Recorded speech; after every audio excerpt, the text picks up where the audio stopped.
All right, guys, you're all very welcome. Welcome to the Canarian International Meeting of Alcoholics Anonymous. My name is Mossy, and I am an alcoholic serving as your secretary today. Could you join me for a moment's silence to remember the still suffering alcoholic both inside and outside the room?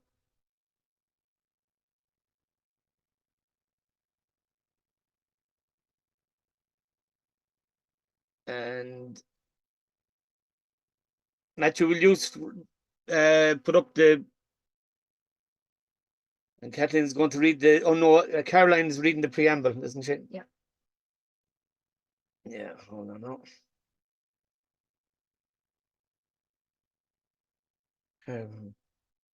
Caroline? You should be unmuted there.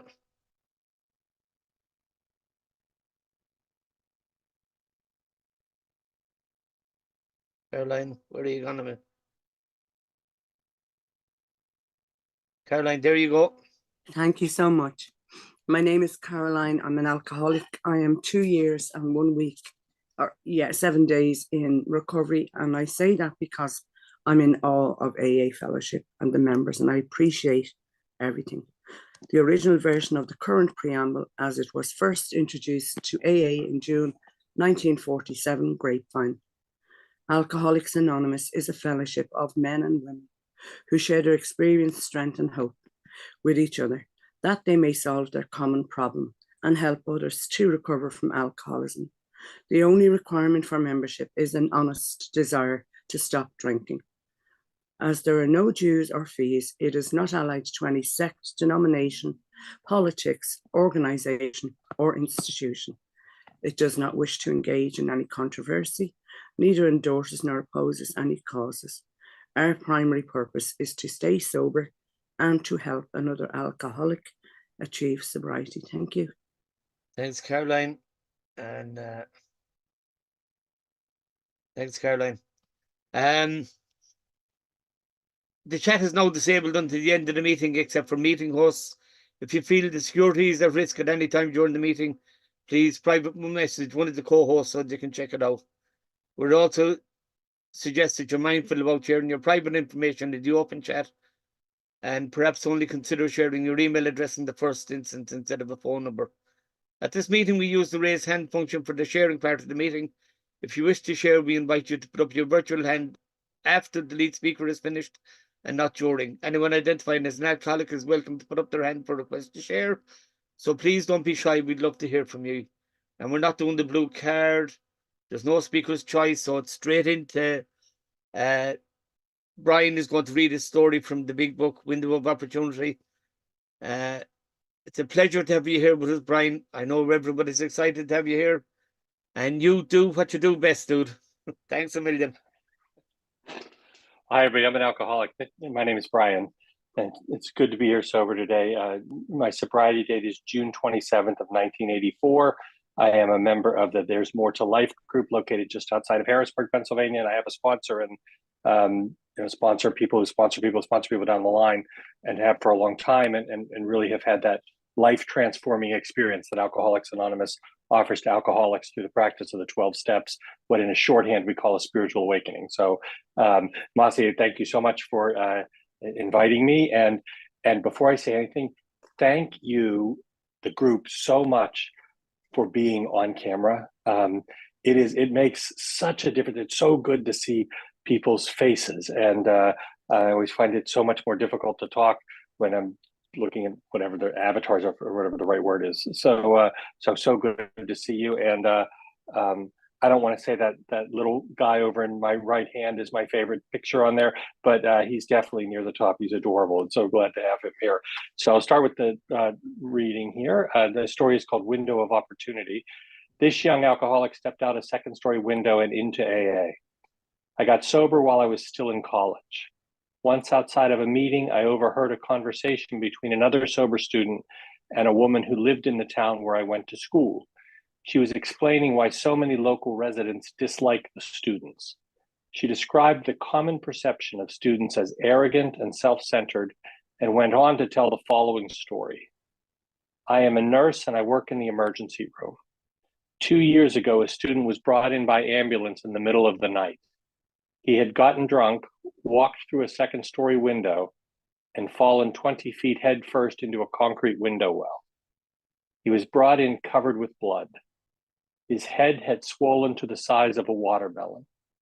He kept swearing at the nurses and doctors, telling them to keep their hands off of him and threatening to sue them. He was, without a doubt, the single most obnoxious person I have ever met. At that point, I interrupted her. That was me, I said. That was my last drunk. I had walked through that window when I was 19 years old. And no surprise, that's not where I was planning to go. And nor was it how I expected that day to end. I will mention, because I know I saw him. There he is. The other student is my friend Tom Kay, who is on here, and Tom was my very first real friend in Alcoholics Anonymous. The first person that I actually really did stuff with and connected with, and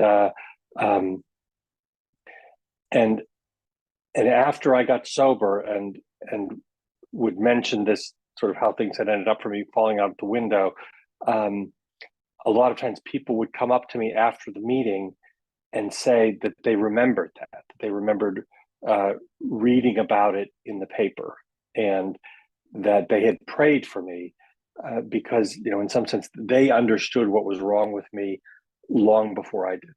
And and there was something to me so appropriate about the fact that I fell at the end, and I sort of fell right into the hands of AA and somebody doing it. And it's funny, I sort of sitting here right now, you might see me move my head back or move my head. The reason is I still get double vision as a result of my head injuries. And so I'm adjusting, or if you see me close one eye while I'm reading, that's actually all that's happening. It's I still get double vision every day as a result of this. But other than that, I remarkably defied all odds, and since I was not expected to survive, initially, because I'd lost so much blood, and then was, when I got stabilized, the expectation was that I would never recover meaningfully from it because I had such significant head injuries, and I don't really know why I did. I mean, I don't pretend to know why I did, and some people don't. But what I do know, and what has become just increasingly clear to me over my time in AA, is that I have been on borrowed time for a long time. And the question is, what do I do with it? Can I use it in a way that is meaningful? Really, that idea, if we try to be of service to God and the people around us, or am I going to try to use it for something else? And my experience has been, the more I try to use it to be of service to God and the people around me, the more rich and full my life is, and the more it continues to grow. Now I've walked all the way back away from the text to let me walk back to it, because Mossy's probably thinking, "Oh my God, is he ever going to read the next paragraph?" But how had I gotten there? I had always been a good kid growing up, the kind of son other mothers loved. I was at the top of my classes academically and had been in almost no trouble for the first 17 years of my life. I would like to say that was because of my well-developed moral fiber. In fact, much of it was a result of fear. My earliest memories included threats by my parents to throw me out onto the street for the slightest act of disobedience. The thought of being forced to live on the street is pretty terrifying for a 6-year-old. Those threats, coupled with a fair amount of physical punishment, kept me frightened and obedient. All of that is true. The important thing, I think, that I needed to learn myself in AA, and so I want to emphasize here, is that's not why I have alcoholism. I just have alcoholism. That shaped other aspects of my life, and it shaped my experience of things, and maybe created things I had to be relieved of over time. But in practice, and I think God released me of all of that. But that didn't give me alcoholism. I got it, my brother didn't, and I don't know why, but that's the way it worked. So, and my sister didn't either. My late sister didn't either. So, as I grew older, however, I made a plan. I would be dutiful until I graduated from high school. then I would escape to college, secure my economic future, and never go home again. Just after my 18th birthday, I left for college. I was, I thought, finally free. I was in for a rude awakening. Like many alcoholics, I had spent much of my life feeling different, as though I didn't quite fit in. I covered those feelings and my low self-esteem by being one of the smartest people in any group, if not the smartest. I'm not sure that's exactly how I wrote it. That might be an editing thing. If it's how I wrote it, I have more humility now than I did then. But who knows? Additionally, I became a performer in crowds, always ready with a quick joke to point out the humor in any situation. I managed to bring a great deal of laughter into my life. I went to a college filled with people who had also spent their entire lives at or near the top of their academic classes. Suddenly, I was no longer special. To make matters worse, many of them had what I only dreamed of, money. My family was strictly working class, struggling to get by on what my father earned. Money had always been a big issue, and I equated it with security, prestige, and worth. My father was fond of saying that the sole purpose of life is to make money. I had classmates whose names were household words that connoted wealth. I was ashamed of my family and ashamed of myself. My shaky confidence crumbled. I was terrified of being found out. I knew that if others discovered who I really was, they wouldn't like me, and I would be left alone, worthless and alone. In the fourth step, in the resentment piece of the inventory, we look at the people, institutions, and principles that we resent, or that in some way for me that creates unmanageability, particularly with the principles.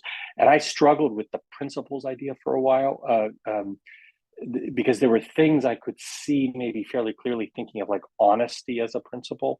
And I didn't like honesty because I felt bad when I wasn't honest, and when I was, things didn't work out well. And so so in some sense, it was your fault that I had to be dishonest because you can't handle the truth. In other words, you won't like the truth if you see it. But I think the more inventories I did, the more it became clear to me that the idea of those principles are really some of those things that are underlying everything about our lives. These things that are driving me. And one of them was this for me: if you know who I am, everything falls apart. So the whole game is to make sure you don't know who I am. And I got really good, in the way a lot of alcoholics are, of moving from situation to situation, clicking on the mask. I come into this room, these people are interested in this, click, I'm interested in that as well. And then I leave and it's something else. And I tried to do that in AA. It doesn't work in AA. There might be other places where it does, but it does not work in AA. But and I had to get relieved of that through the practice of the steps. Then I discovered alcohol. I had tried it a few times in high school, but never enough to get drunk. I knew that getting drunk meant being out of control.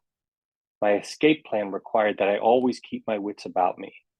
I was too afraid to be out of control. When I got to college, however, that fear left me. In order to fit in, I pretended at first that I had as extensive a drinking history as any of my classmates. It was not long before my history surpassed everyone's. My drinking career was short and destructive, and my alcoholic progression was very fast. I got drunk for the first time in October. By November, people were willing to wager money that I could not go 1 week without a drink. I won, and in celebration drank myself sick. By January, I was a daily drunk, and by April, a daily drug user as well. I didn't last too long. Living this was incredibly painful, but in hindsight, I got the gift of rapid progression. That some people don't have that, and they bounce along for a long time. And that's their experience, their story. They might think that's a gift. I don't know. That's how they might experience it. I was the opposite. I mean, it is, for whatever reason, I said like neither my brother, or my sister got alcoholism. Oh, sorry, my iPad does that. I think I got enough alcoholism for all three of us, I guess.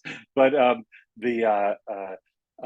because whatever happens in me, once I started drinking, it is the only way I describe it is it's like game on.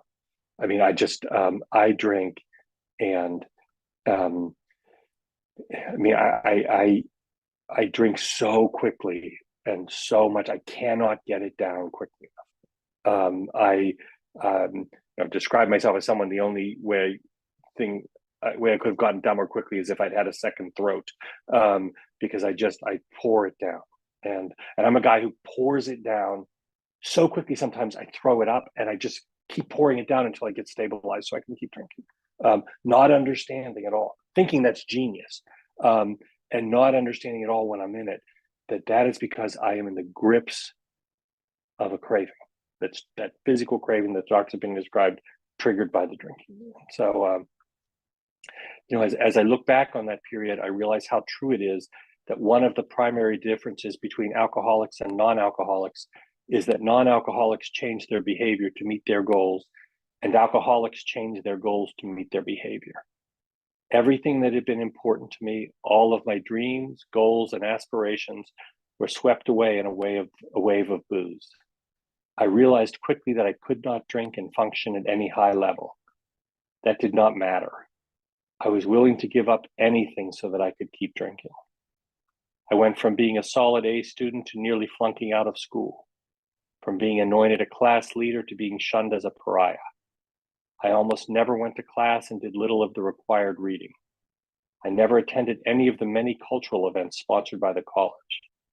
I forsook everything that makes college worthwhile in favor of drinking. Occasionally, some sliver of pride would work its way through the chaos, resentment, and fear and cause me to look at my life. But the shame was too great, and I would drive it back down with bottles of vodka and cases of beer. And it was that thing of everything I wanted. If I couldn't have it and drink, I would immediately take less. And I'd say the less is fine. And if I could work out a reason less was actually your fault and not because of the drinking, that was even better, despite that haunting scratch all the time that knows I'm lying to myself. And the thing I came to learn about this really as kind of over time in sobriety is that is not a symptom of drinking, it's a symptom of alcoholism. And unchecked, if I'm not really engaging in spiritual growth and spiritual fitness, I will do that same thing. I will live that same life, except instead of it being drinking, it will be self-centered fear. And I will live a diminished life, trapped by self-centered fear, the whole time trying to come up with some reason why it's not me. And it becomes that kind of chip away. And the very gift I've been given, I will squander. And I've gone through periods where I certainly have done versions of that. But at least for me, the gift of staying engaged is through inventory, through working with other people, that shows up, and it becomes impossible not to see. Because my college was fairly small, it did not take long for me to come to the attention of the college deans. It was under their watchful eyes that I first agreed to enter counseling. While the administration saw this as an opportunity to help a troubled student, I saw it as a bargain. I would go to counseling to make them happy, and they would owe me one. Not surprisingly, the counseling had no effect. My daily drinking continued unabated. And how that happened, how I got into counseling, is that I was in all kinds of trouble. So this dean knew who I was, got called to his office, and I went in, and another friend of mine was there. And he said that she had come to him because she was afraid I was drinking myself to death. I was 19. And he was the one who set up this arrangement and said, you can go to counseling, you don't have to go. And I heard it as, Brian, please do a favor for me and go to this counselor, and I'll owe you one. Now that's how detached I was from reality, because whatever he was thinking, there was no sentence that was going to end with, and I'll owe Brian one in his head. I'm positive about that, but that is how I processed it. About a year later, I realized that I was in trouble. I had failed a class during the winter term. I had rarely attended and had not turned in the term paper on which 50% of our grade was based. The spring term was looking equally bleak. I was enrolled in a class that I had attended only once. I had not written any of the required papers or bothered to show up for the midterm examination. I was bound for failure and expulsion. My life had become unmanageable, and I knew it. I went back to the dean who had guided me into counseling, and for the first time, admitted to myself and someone else that I had a problem with alcohol. I didn't think I was an alcoholic. I wasn't even sure what that was, but I knew my life was out of control. The dean allowed me to withdraw from that class the day before the final exam on one condition. I had to enter a treatment center. I agreed. A few days went by. With the pressure lifted, my life did not look so unmanageable. In fact, it looked as if I was back in the saddle. So I thanked the dean for his help, but told him that I would be okay on my own. I did not go to a rehab. 2 weeks later, I walked through a second-story window. And that whole thing about the rehab, I'll never forget it, because it was, I knew I was going to fail. I was going to get expelled. And for the first time, it became clear to me, just that this has something to do with my drinking. I have not been able to go to a single class because they meet in the morning, and I cannot get up from them because I'm drinking every night. And I mean, as crazy as this seems, I didn't really see that before. I saw it as, oh, it's their fault, everybody else. If my parents had money, I wouldn't have to do this, blah, blah, blah. But I could see that. And when I went to him, I really went with this earnest feeling of there's something wrong with me. And it was on a Friday morning. He got me out of trouble, and in exchange for the agreement to go to rehab. And really, by Friday I was going to go, Saturday I was going to go, Sunday it was fuzzier. By Monday, people go to rehab because they're in trouble, but I'm not in trouble. So why would I go to rehab? That way, that the delusion of alcoholism, recurs. By Monday, I can't even remember what the trouble I was in on Friday. And that's what it looks like to me.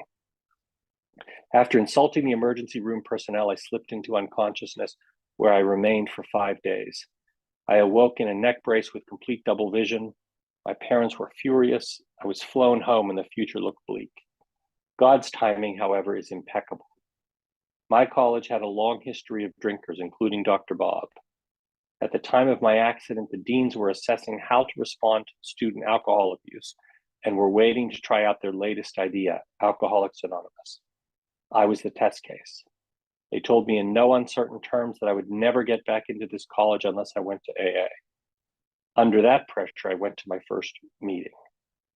Looking back, that may have been the first healthy decision I ever made with respect to alcohol.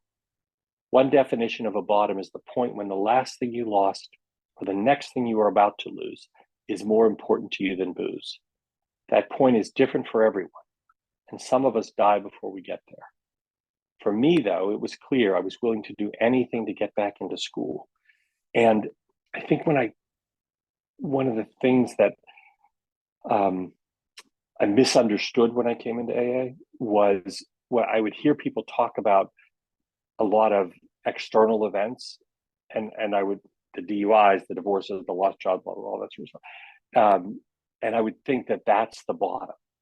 Now, I had almost died directly as a result of alcoholic drinking. Somehow, though, I repackaged that as kind of just a one-off bad luck. And then I thought, well, I've never had a DUI. I didn't own a car. I had never officially been fired from a job because I just stopped going. And so they didn't actually have to encounter me to tell me I was fired.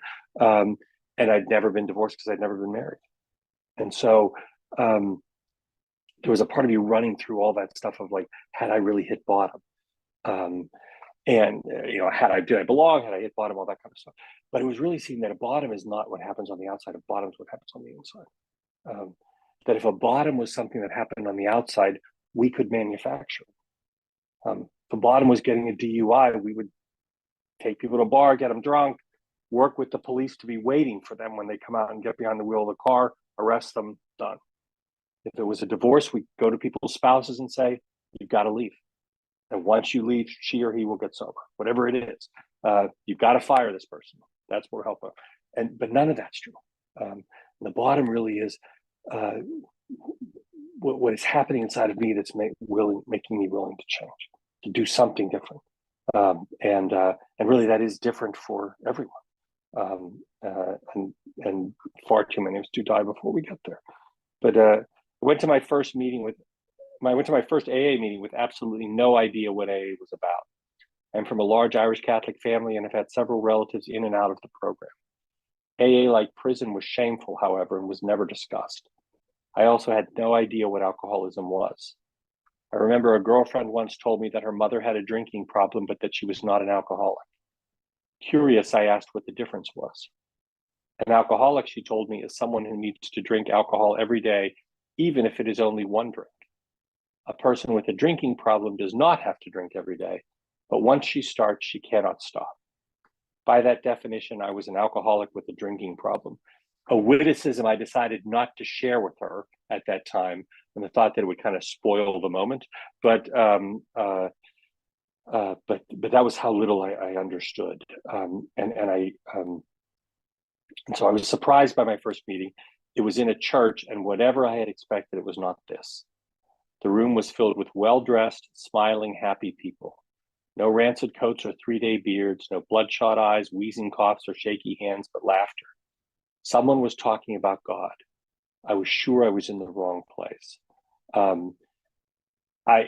was predictably late to my first meeting because I was trying to cut it perfectly close. So I just showed up right at the beginning and I misjudged. I didn't want to be there early because then I might have to talk to someone. And so I misjudged the timing and I came in a couple minutes late. And I was in a church, went into the basement. And even though somebody had told me this was where it was, when I sat down and they were talking about God, I thought I had gone into the wrong room. Because I knew nothing about AA. I'd never heard the phrase 12-step program, never heard of higher power, nothing at all. I didn't even know you weren't supposed to drink in AA.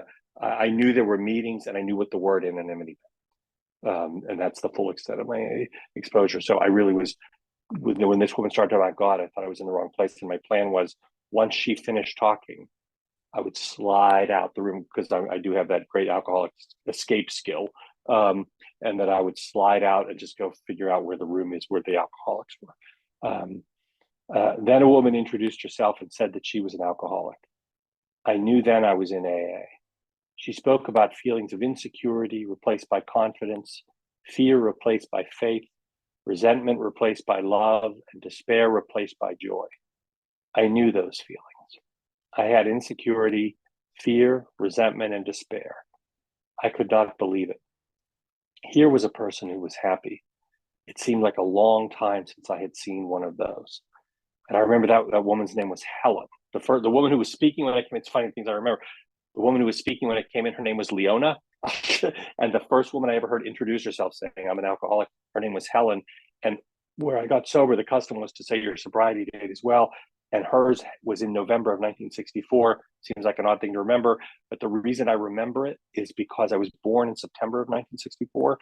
And when she said her sobriety date was in November 1964, I'd never heard the phrase sobriety date, but I knew she meant she hadn't had a drink almost my entire life, which made an impression. I mean, it was that mix of doesn't seem possible, doesn't seem desirable really, but it does seem like a long time when it's, your entire life basically. So but the other thing that jumped out from her, and as it went around the room and people shared, was they were talking about what was happening inside of them, not so much about the external stuff, but about their experience of it.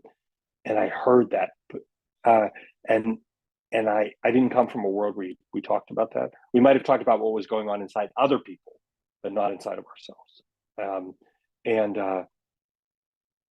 these people were open about things I had never said in my life. And they were talking about being on the other side of it, which I didn't even know was possible. Um, I mean, at best, I would have guessed everybody gets dealt their hand, and my hand was, insecurity, fear, resentment, and despair.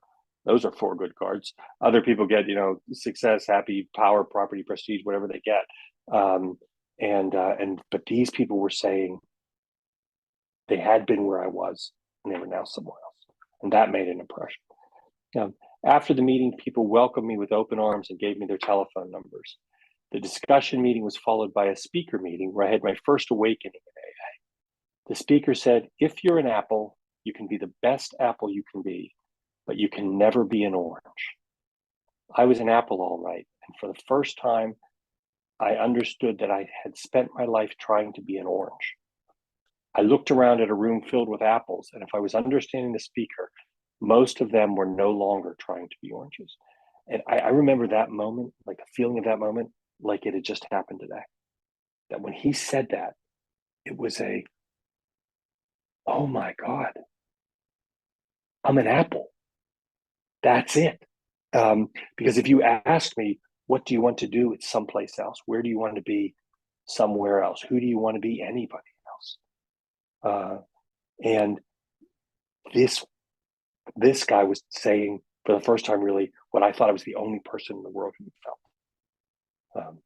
And I understood that at least there was some hope going on of all this stuff. My progress in AA, however, was slow. I refused to go to meetings outside of my neighborhood, which meant that I went only Tuesday and Thursday nights. I always felt better after a meeting. I remember times when something upsetting would happen on a Friday, and I would tell myself, I wish it were Tuesday so I could go to the meeting.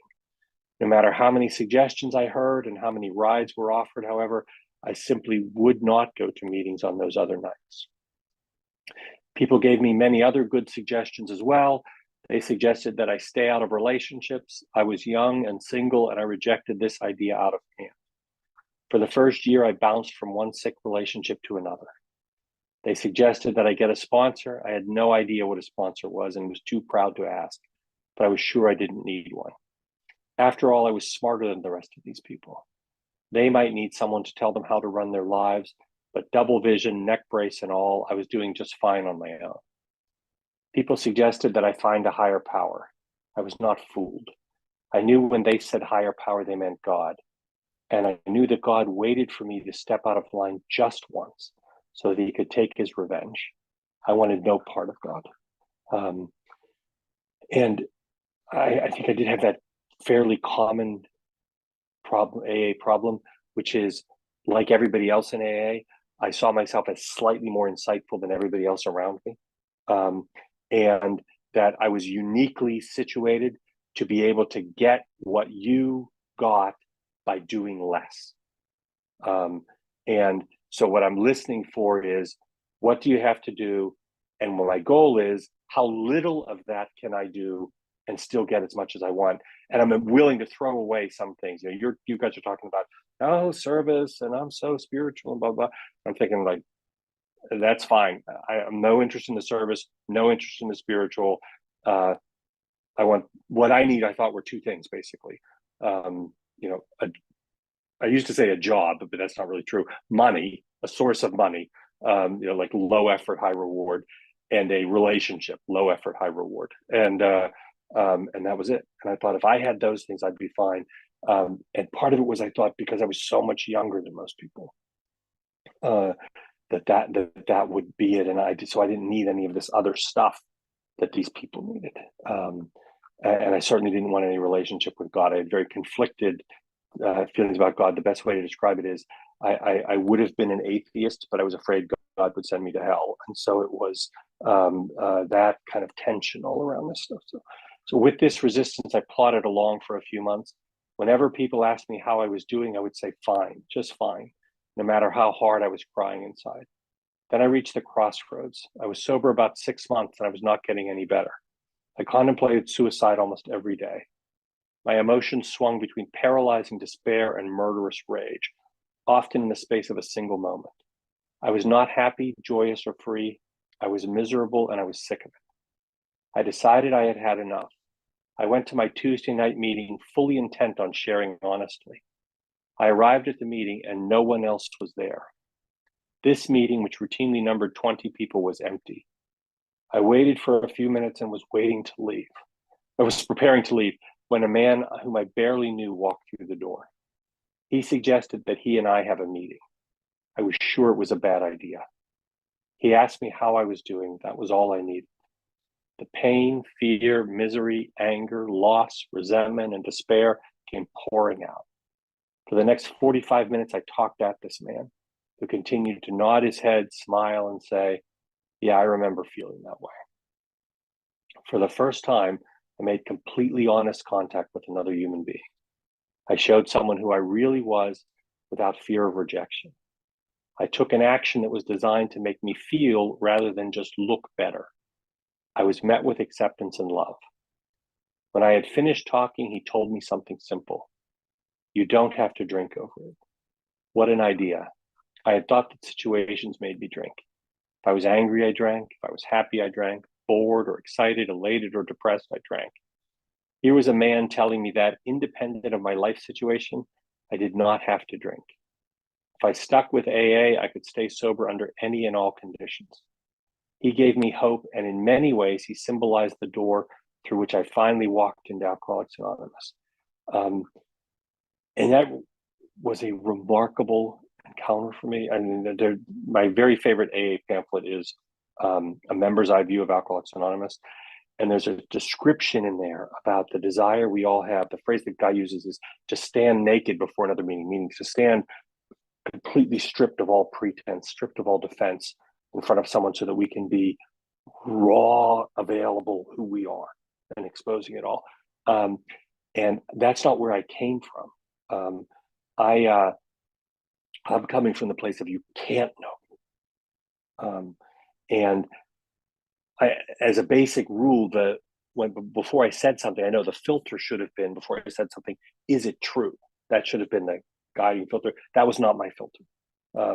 My filter was, what effect do I think what I'm about to say is going to have on you and on what you think about me? And that's the filter that was driving everything I said. And so when people in AA said, "How are you doing?" I'm like, "Oh, fine. Yeah, let go, let God." Meanwhile, I'm dying inside. And this guy, when I sat down with him, he was what the big book describes as someone properly armed with the facts about himself. He understood the illness, understood the solution to it, and was willing to share it with me. And it was years before I saw something that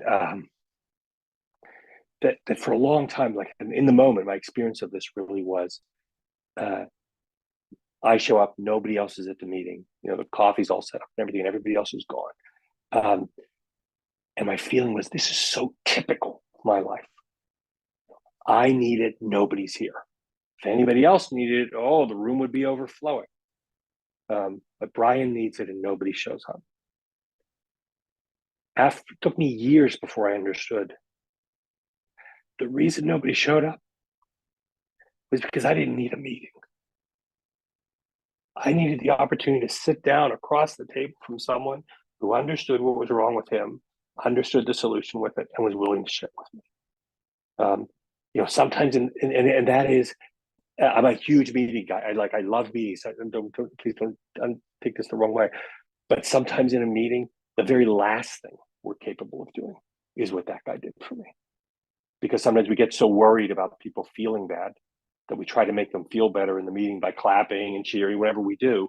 And this isn't about feeling better, it's about getting better. We need to be honest with people. And I got that from this guy. Funny side story, I ran into this guy. So I went to meetings with him regularly for the rest of that year, and then I moved away. I was sober about 16 years, and I was in Mass I got sober in Pittsburgh. I'd moved away. 16 years later, I'm back in Pittsburgh in Mass, and who sits down in front of me but this guy, Tom F. And I thought, it's remarkable. So I am ready to relive this great AA moment. There's Ebby goes to Bill goes to Bob, they go to Bill Dotson, blah, blah, blah. Tom sits down with me, kind of all the same level stuff. And I reintroduce myself so we can relive the great moment together. And not only can he not remember the great moment, He has no idea who I am. He cannot remember me at all. And it was just such a powerful reinforcement that we should always reach out our hands, because we never know who's going to be on the other end. And we never know the gift we might be able to give them if we're willing to participate. And my great obstacle has always been, I would love to participate, but I have so much to do.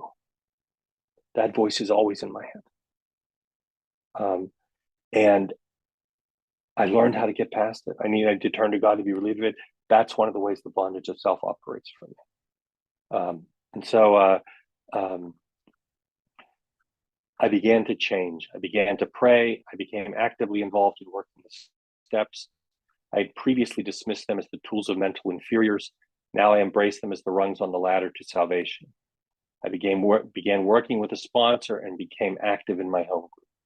I did not understand how making coffee or cleaning up after meetings could have anything to do with staying sober, but older members told me that service would keep me sober, so I tried it. It worked. My life began to change. Just before my first anniversary, I was readmitted to my college. I arrived back on campus terrified. All I had known there was drinking. How was I ever going to stay sober under these conditions? The answer was simple. I threw myself into AA. Some very loving people took me under their wings. I had the opportunity to perform a fair amount of 12-step work with other students, and by the time I graduated, there was a thriving AA community at that school. And Tom who's here with me today, was a critical part of that. This will give you some sense of my delusion, though. So two of the people who were incredibly kind to me, there was this couple, Joan and Gage, and they really took me under their wings when I moved back to New Hampshire. And they made sure I got rides to meetings. They tried to welcome me into the fellowship. Often, because I was young, often people in AA, even through the first year, would connect with me or try to connect with me by saying, I have a daughter your age, or I have a son your age. And Joan and Gage had a daughter who was about my age. And this is how delusional I was. When someone would say to me, I have a daughter your age, I was convinced they were trying to set me up with her. These, of course, were people who knew me. I guarantee you the very last person anyone would have set up a daughter they loved with was me. And so at that time, but in my head, that's what these people were all trying to do. I was such a catch, I guess. After graduation, I attended law school. I arrived to find an AA that was very different from that to which I had grown accustomed. I was sure I would get drunk because those people weren't doing it right. My sponsor back at college, aware of my propensity for finding fault, assured me that if my new friends were not doing it right, it was my obligation to show them how.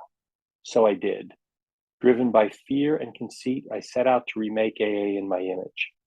I am certain that if membership had depended upon being liked, I would have been expelled. And as I've joked with people subsequently, if you want to become the least popular person in Alcoholics Anonymous, it's actually really easy. Move to a new place and say two things. Number one, you don't know what you're doing. Number two, luckily I'm here. And it's a tricky thing about moving, and I had that version. After some time, I called my sponsor to report my progress. He stopped me short with a simple question. These people who aren't doing it right, are they staying sober? I admitted that despite their failings, they were staying sober. Good, he said. You have told them what AA is. Now it's time for you to listen to figure out how they are staying sober. I followed that suggestion and began to listen. Slowly but surely, some wisdom and humility began to creep in. I became more teachable. I found God working all around me where previously I was sure I had been alone. When I opened my eyes enough to see the miracle, I found that it was right in front of my face. I was growing in God's love. And that gift he gave me I